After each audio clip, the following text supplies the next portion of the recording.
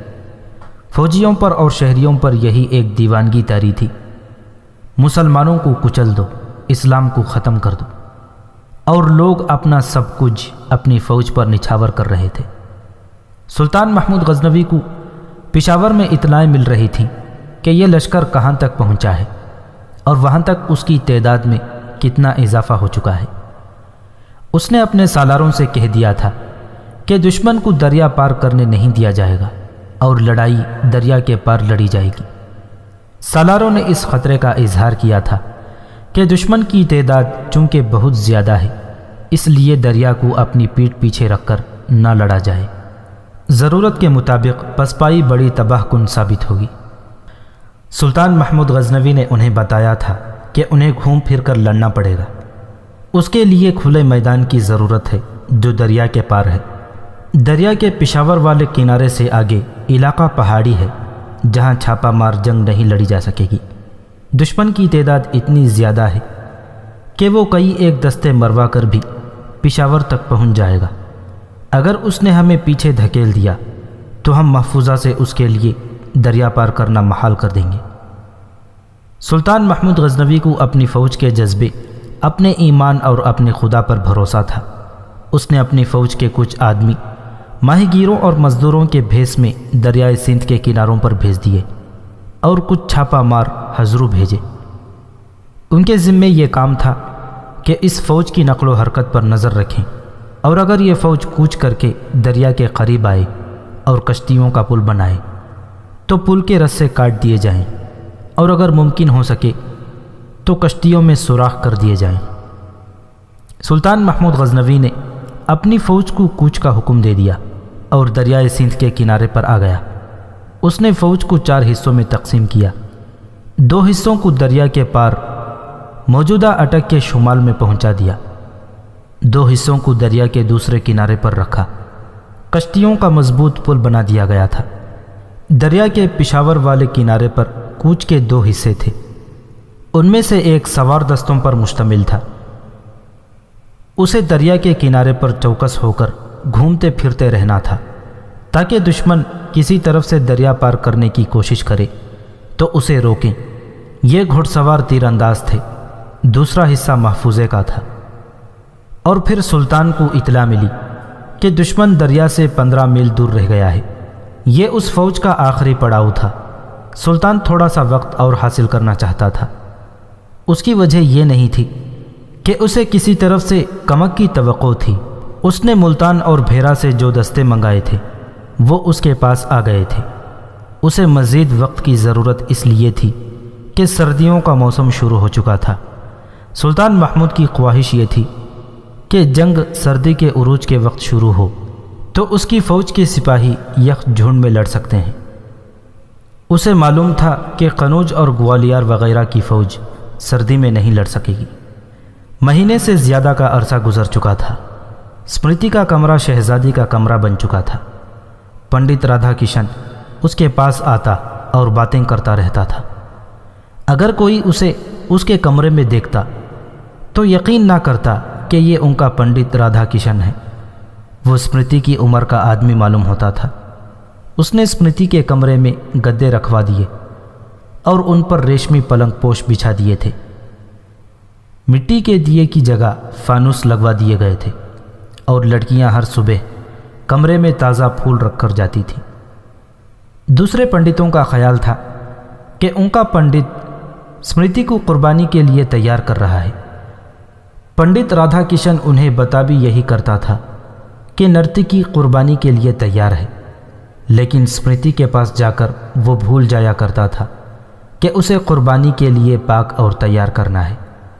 صرف اسمرتی تھی جسے یقین تھا کہ اسے قربانی کے لیے تیار کیا جا رہا ہے۔ پنڈت نے اس کے جسم کو کبھی ہاتھ نہیں لگایا تھا، البتہ اس کے ہونٹ جو ہمیشہ سے مسکراہٹ سے محروم تھے اب مسکرانے لگے تھے۔ اسمرتی کی بعض باتوں سے وہ ہنس بھی پڑتا تھا۔